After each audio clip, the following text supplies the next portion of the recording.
Hello, everyone. This is our report on how libraries transform prisons. Our report proposes a technology plan for enhancing educational, professional, and life opportunities for inmates and offers a revolutionary approach to U.S. prison reform through collaboration between prisons and libraries. The authors and contributions to this report are by Angela Harris, who covers community overview, current environment, and target audience, Erica James, who covers goals, objectives, and activities, budget, and marketing, and Jacqueline Eldridge, who covers project timeline, staffing and training, and evaluation. Knowledge is power. Information is liberating. Education is the premise of progress. The great democratizing power of information has given us all the chance to effect change. Information and freedom are indivisible. It is our duty and our responsibility to see that gift bestowed on all the world's people so that all may live lives of knowledge and understanding. Kofi Annan. Information is a tool for change and is inextricably tied to education, freedom, and knowledge. The right to know is the right to live, and we now live in a digital age where information is created and disseminated at a rapid pace.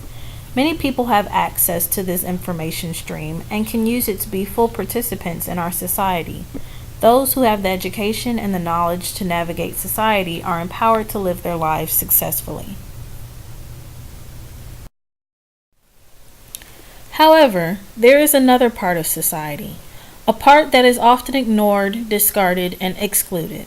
Those who are in and have been through the prison system. Inmates are members of a group that society has largely cast aside as being incapable of living positive and productive lives. However, the factors behind why people end up in prison are many, and they affect people of every age, background, gender, and status. Our technology plan proposes that inmates and former inmates do not deserve to be forgotten and left out of a world where information is the currency of democracy.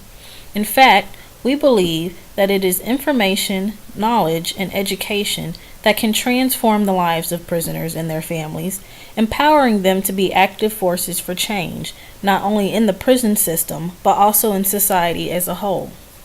Who better to help enact this change than libraries, the last true bastions of democracy, equality, open access, information, education, and knowledge. As librarians, we are educators and social agents tasked with reaching out to everyone in our communities, even those behind bars. Our plan seeks to focus on one such community in the hopes that we will show how the right partnerships and people can make a real difference.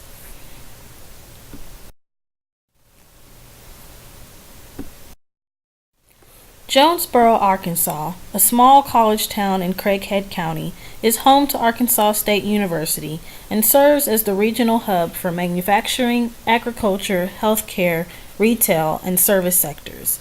With a population of 72,210 and a robust economy, Jonesboro is a growing community and a great place to live, work, and play.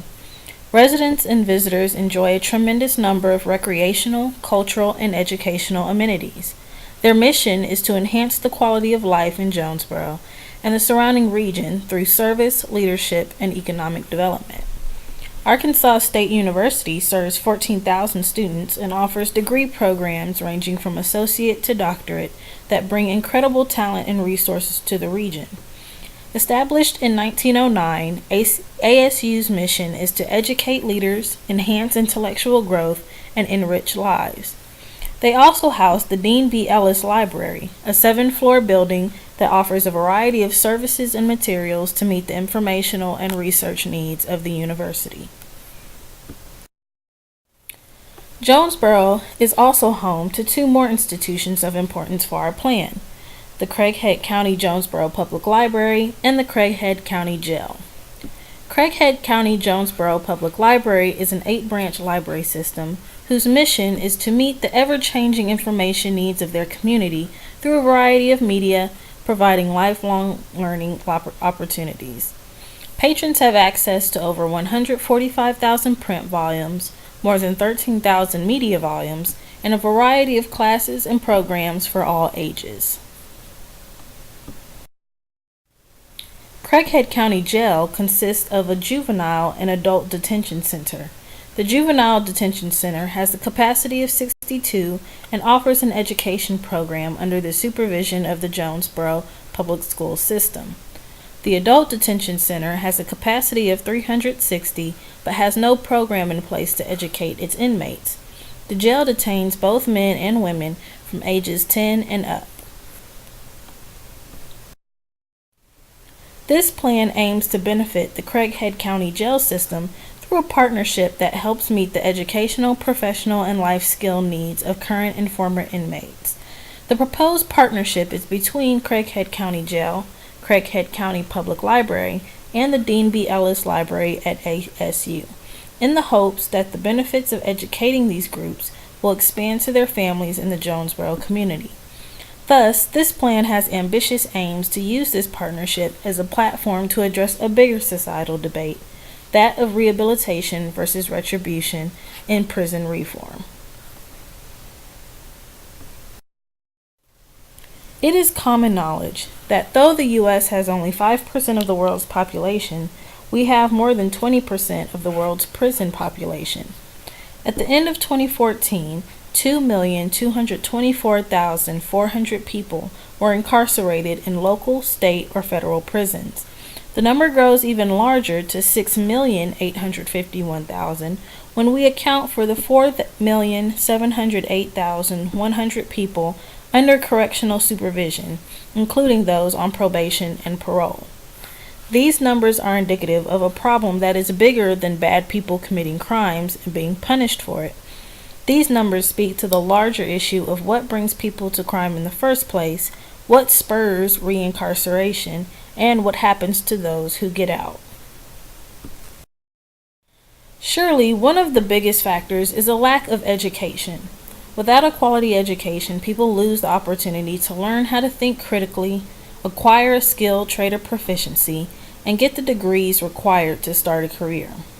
Many lack the knowledge, skills, and abilities required to make a life for themselves and their families, with many dropping out of school before they graduate high school. With school funding being cut at every turn, it is impossible for the U.S. public education system to adequately reach and teach all the children that it should. Thus, inevitably, these children grow into adults who see no other avenue but to run the streets and ultimately end up behind bars.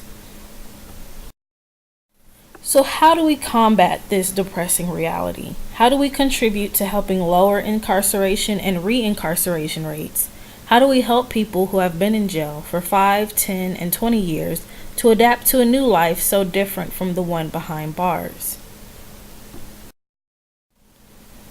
One solution that is slowly gaining ground is that of rehabilitation instead of retribution. Prisons and jails, although some are still called correctional facilities, have done very little to actively correct the behavior of inmates. It is also clear by the high prison population that the threat of jail time is not as much of a deterrent as the court system would like it to be. With U.S. prisons often serving as little more than holding cells, there is no better time to begin truly exploring the possibilities behind an active rehabilitation program. As James Gilligan states in a New York Times article, more than 90% of prisoners return to the community within a few years. That is why it is vitally important how we treat them while they are incarcerated. While the crime someone has committed may be bad, would it not be better that they learn never to do it again rather than sit their time out and get out worse than when they went in? In an article by the American Psychological Association, Benson states, until the mid-1970s, rehabilitation was a key part of U.S. prison policy. Prisoners were encouraged to develop occupational skills and to resolve psychological problems such as substance abuse or aggression that might interfere with their reintegration into society. Indeed, many inmates received court sentences that mandated treatment for such problems. Since then, however, rehabilitation has taken a back seat to a get tough on crime approach that sees punishment as prison's main function.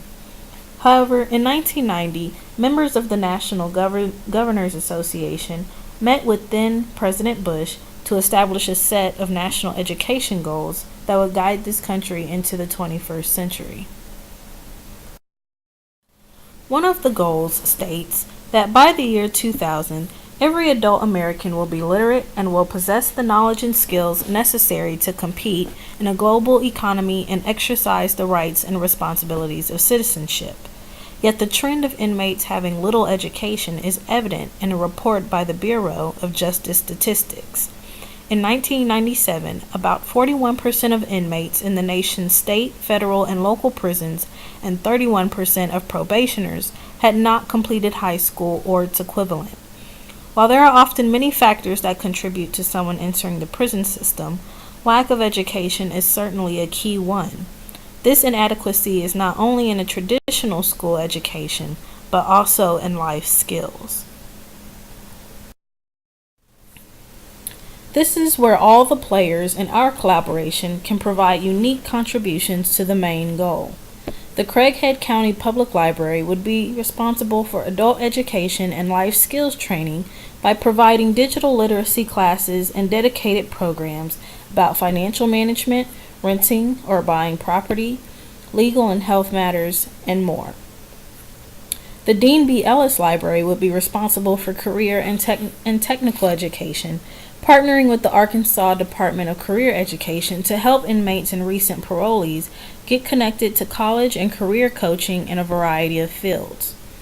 ASU also provides 138 online courses that could be offered to current inmates.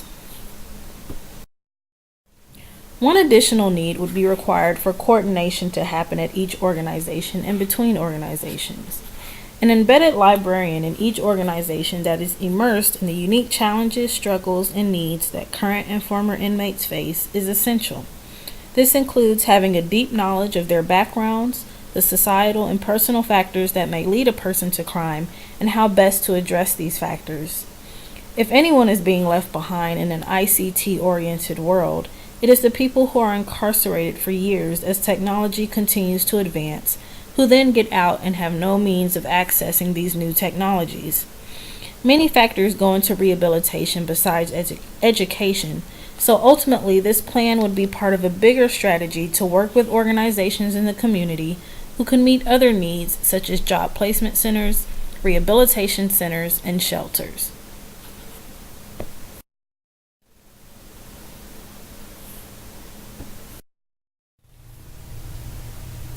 For this plan to work effectively, the ICT environment and all organizations involved must meet certain standards in order for adequate service to be provided to the jail and to former inmates. Craighead County Public Library offers free computer and wireless internet access.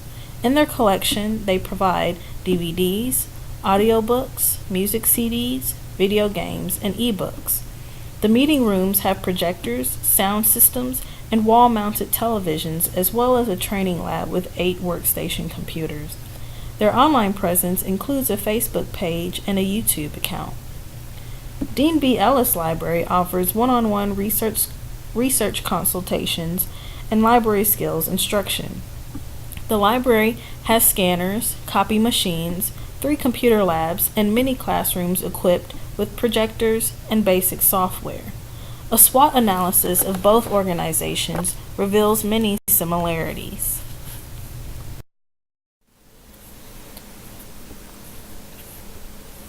The strengths of both libraries are a high level of basic and advanced technologies, robust programming for all ages, and large and diverse collections. Their weaknesses are diversity in staff is low, not enough staff to spend dedicated time with patrons, and technical knowledge is limited to a few. Threats include user expectations increasing on limited funds and resources, and balancing the library's many responsibilities with the needs of diverse patrons, as well as resistant attitudes from the public on rehabilitative practices. Opportunities include increasing community partnerships and outreach, hiring from different fields and backgrounds, promoting instruction and hands-on experience to users, and encouraging dialogue in the community through open forums. The goal for the jail would be to create an information ecology that can serve the diverse set of needs and backgrounds of a prison population. The jail's strengths are a smaller jail population and that the Juvenile Detention Center already has an education program in place. Weaknesses are the lack of educational facilities and technology infrastructure. Threats include limited funds, resources, and staff that may be unsustainable, and resistant attitudes from the staff on rehabilitative practices. Opportunities include increasing community partnerships and outreach, as well as getting the inmate's family involved in the rehabilitation measures. With any technology plan, there will always be a set of necessary tools for successful implementation. For our plan to be successful, each of the collaborating partners would need to have at a minimum the following components. For technology, they should have computers that include basic software as well as universal access, wireless or wired network infrastructure based on the layout of the space and budget, a projector and screen, USB drives for users to save their work, and printers and copiers available. Space and furniture should include at least one dedicated room to use for training and classes, tables and chairs, and locking cabinets to store components for class. Additional tools should include locking mechanisms to secure the computer's hardware components from tampering or theft, and course-related books to help facilitate the classes.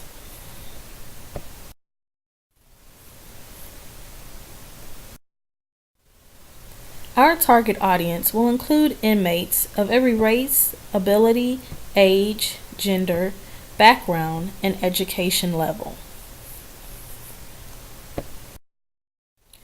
Many of their needs will center around getting a high school education or higher, career training, workforce development, family support, and life skill development.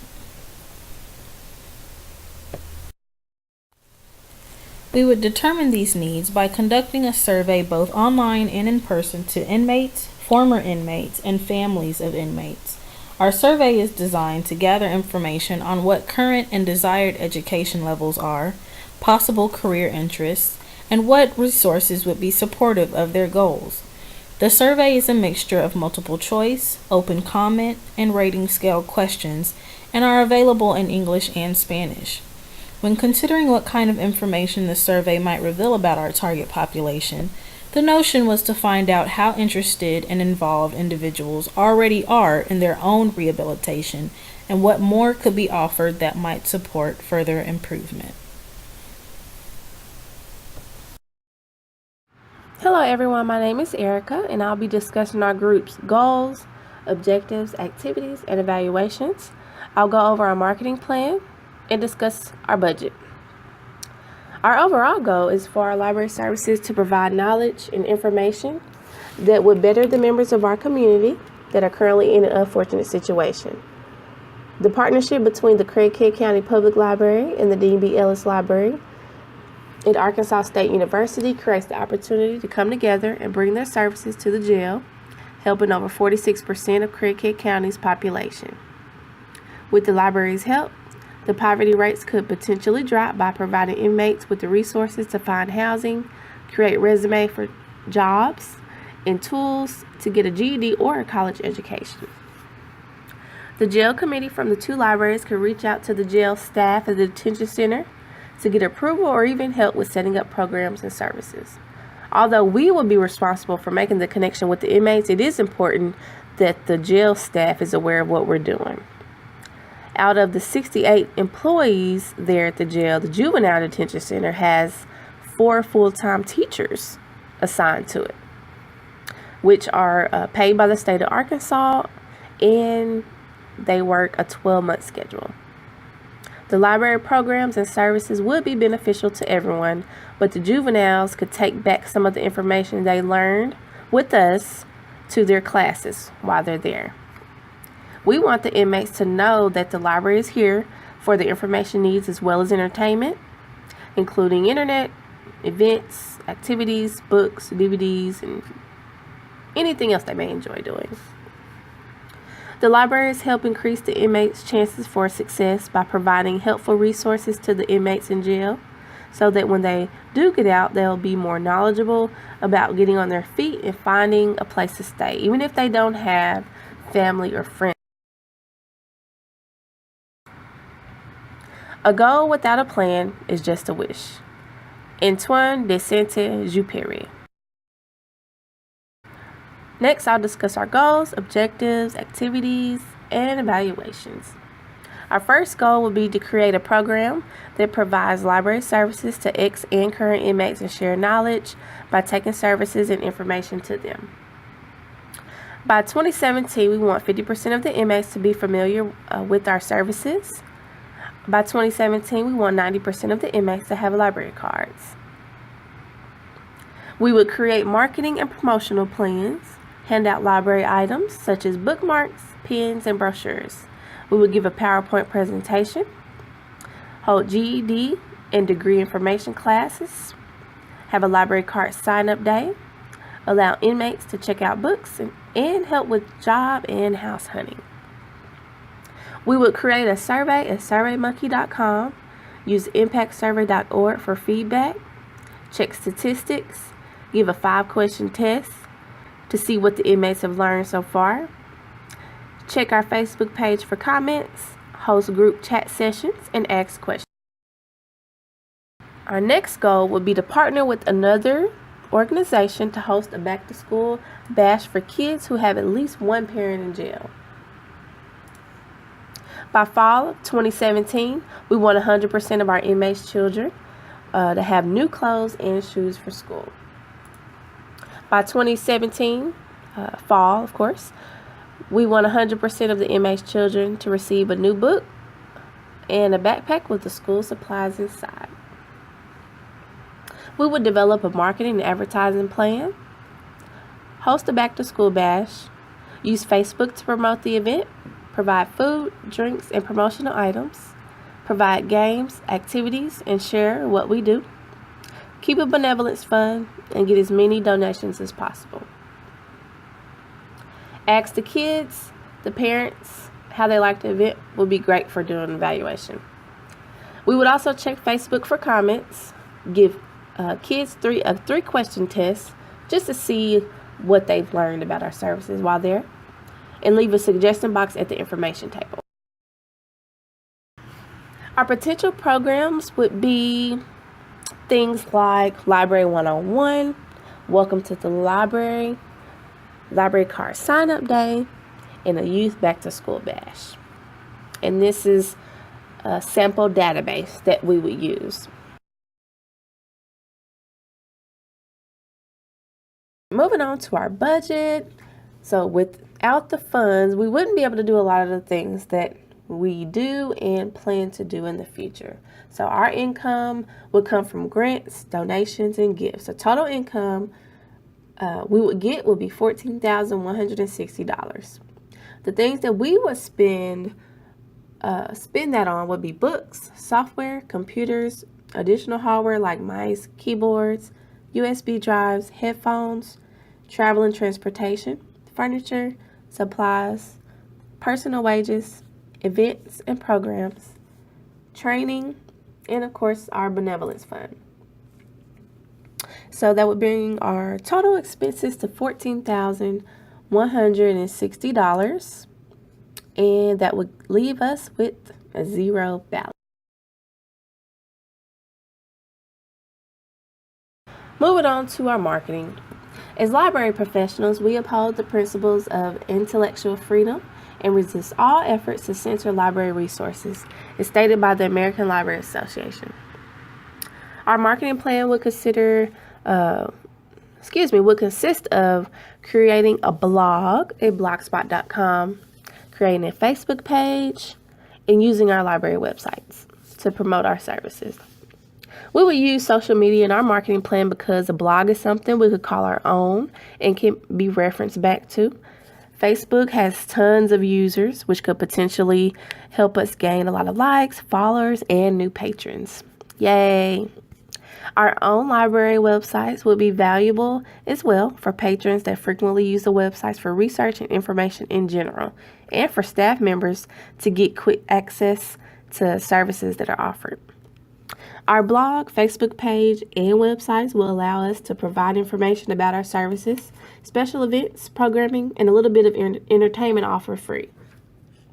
Creating a blog for the library would also be a good way for new bloggers and old to get more experience with blogging, designing, and posting. We will update the blog every time we have new information advertised about a certain event or just to add to something we left out before.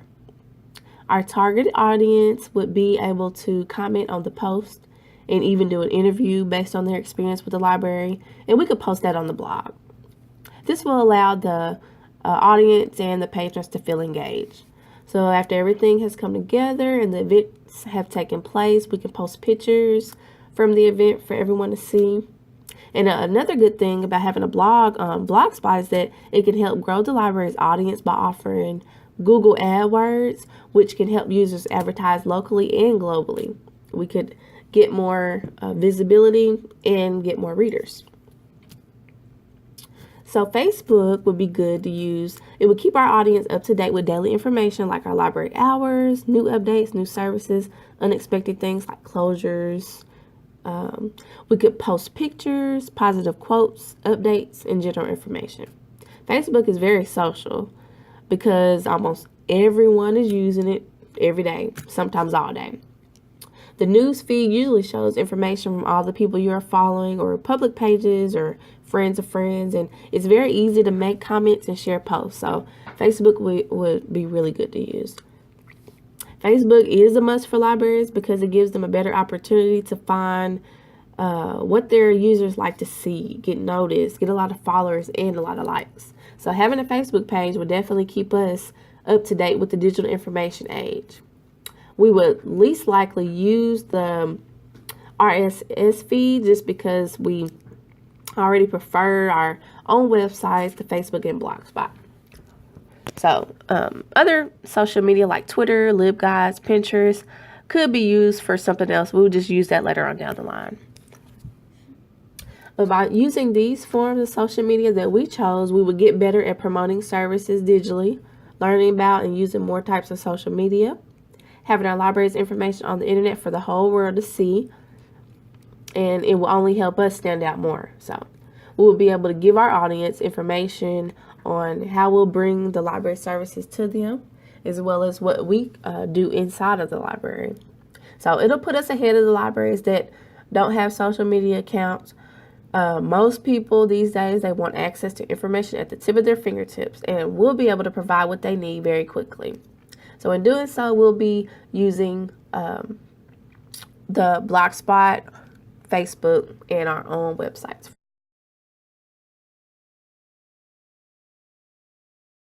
Hello, my name is Jacqueline Eldridge, and my part of the technology plan is the project timeline.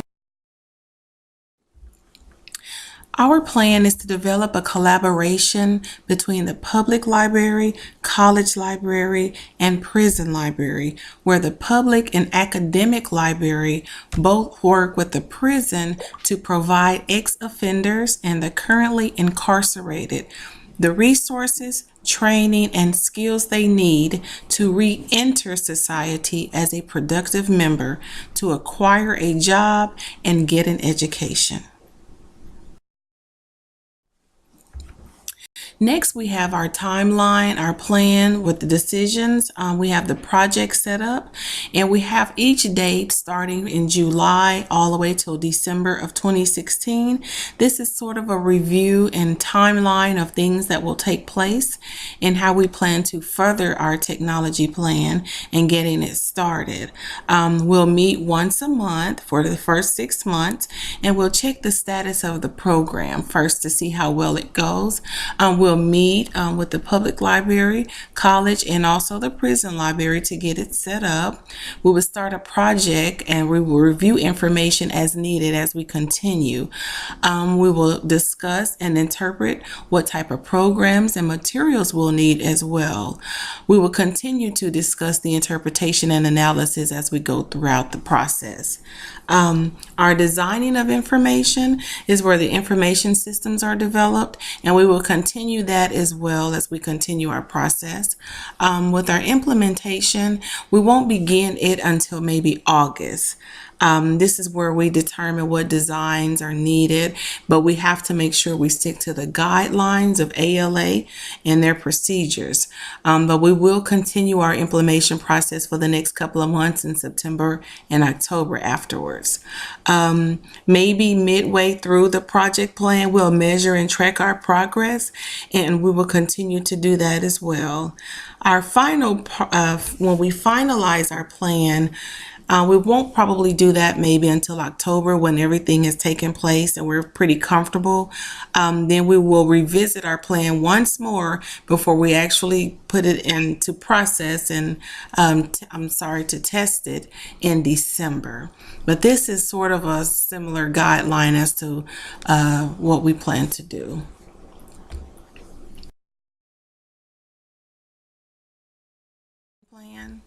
This is the most important and most expensive resource in a prison or jail, and it's the staff. Over 1/2 of an institutional budget usually is spent for employee salaries and as well as their benefits.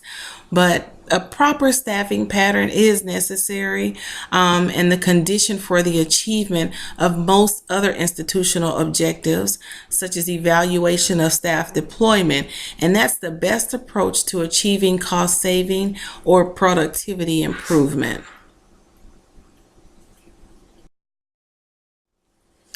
Our staffing also and training plan, since the Craighead County Jail consists of both a juvenile and an adult detention center with an education program in place, it helps to educate the inmates, ensure that their needs and accomplishments are being met within the business, and they are widely known and understood. That's very imperative. Since the Craighead County Jonesboro Public Library, since they offer free computers and wireless internet access, we felt this can benefit the inmates as well. So a technology assistant will be needed. And a technology project manager, really their role is to support and maintain in-house computer systems, desktops, and peripherals. This includes installing, diagnosing, repairing, maintaining, and upgrading all hardware and equipment that we will need to perform our technology plan. The person will also be responsible for troubleshooting any problems in a timely manner and provide us with end user training and assistance wherever it's necessary. But that's what the information technology program manager does. Next, we have our correctional treatment specialists, and they will help to lower the reincarceration rates and help inmates to adapt to a new life after being incarcerated. We have determined that a correctional treatment specialist is really needed. They sort of work like the counselor.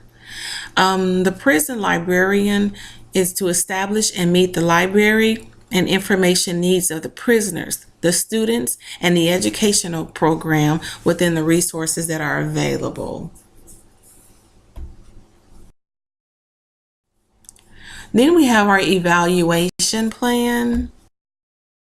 And in the evaluation, we will review and evaluate our outdated forms and procedures to eliminate unnecessary or duplicative work tasks.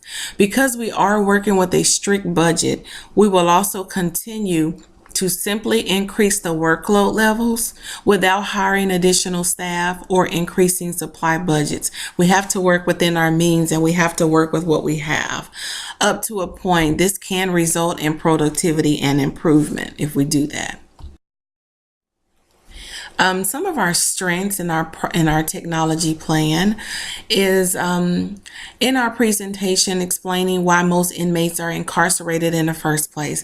We kind of went from the very beginning as to why they're even incarcerated. Without a quality of education, lack of knowledge, skills, and abilities, which are all required in making a life for themselves, as well as taking care of their families. The demographics also play a part in the role of incarceration and why it continues to increase. But while there are often many factors that contribute to those entering the prison system, financial management and global economy also play a major part in becoming incarcerated. And so that's some of our strengths that we kind of touch base on in our plan. Some of our weaknesses, we need to further discuss how we will implement the relationships with other organizations to help us reach outside the prison walls and into women's shelters, job placement centers, Alcoholics Anonymous, and homeless shelters, and many more avenues that will benefit from the library programs in the Jonesboro area. But that's my part of the presentation. Again, my name is Jacqueline Eldridge, and I would like to say thank you.